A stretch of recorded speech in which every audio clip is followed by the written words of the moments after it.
చెందినటువంటి 6 ఎకరాల చిల్లర భూమిని దౌర్జన్యంగా ఆయన కబ్జా చేసే ప్రయత్నంలో భాగంగా ఇదే విషయమే రాయచూరు నగరపాలక సంస్థల్లో అక్కడున్నటువంటి కార్పొరేటర్ జిందప్ప పైన కూడా తిమ్మారెడ్డి దాడి చేయడం జరిగింది. ఆ దాడిని మేము ఆంధ్రప్రదేశ్ గంగపుత్ర సంఘం తీవ్రంగా ఖండిస్తున్నాం.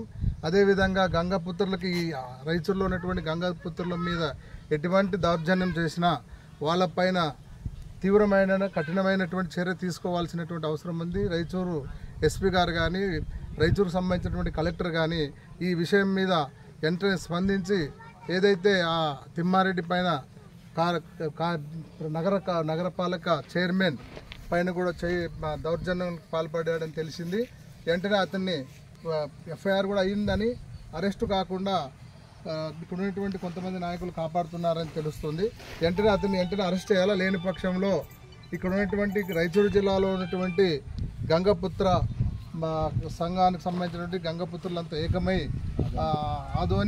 ఆంధ్రప్రదేశ్ సంబంధించినటువంటి మేము కూడా వచ్చి వీళ్ళకి మద్దతు తెలియజేస్తూ అరెస్టు అయ్యేంత వరకు రాయచూరు కలెక్టర్ ఆఫీస్ ముందు ధర్నా చేపట్టే ప్రయత్నం ఒకటి చేస్తున్నాం. లేని పక్షంలో వాళ్ళు అరెస్ట్ అయ్యేంత వరకు పోరాటం చేస్తామని తెలియజేస్తున్నాం. వీళ్ళకి న్యాయం జరిగేంత వరకు వీళ్ళకి ఆంధ్రప్రదేశ్ తరఫున మేము సపోర్ట్గా ఉంటాం. మిగిలినటువంటి మా రాయచూరు సంబంధించినటువంటి గంగపుత్ర సంబంధించినటువంటి నాయకులందరూ కూడా ఎవరైతే ఉన్నారో వాళ్ళు శాంతప్ప వీళ్ళందరూ కూడా ఈ సమాజానికి సపోర్ట్గా ఉంటూ వాళ్ళకి న్యాయం జరిగేంత వరకు వాళ్ళు ఎంట ఉంటామని చెప్పి తెలియజేయడం జరిగింది. కావున ఈ భూమి ఏదైతే ఉందో ఆ భూమి ఆ ప్రజలకే దక్కేంత వరకు పోరాటం చేస్తామని తెలియజేస్తున్నాం. నా పేరు పగడాల కోదండ, ఆంధ్రప్రదేశ్ గంగపుత్ర సంఘం నాయకులు ఆదోని.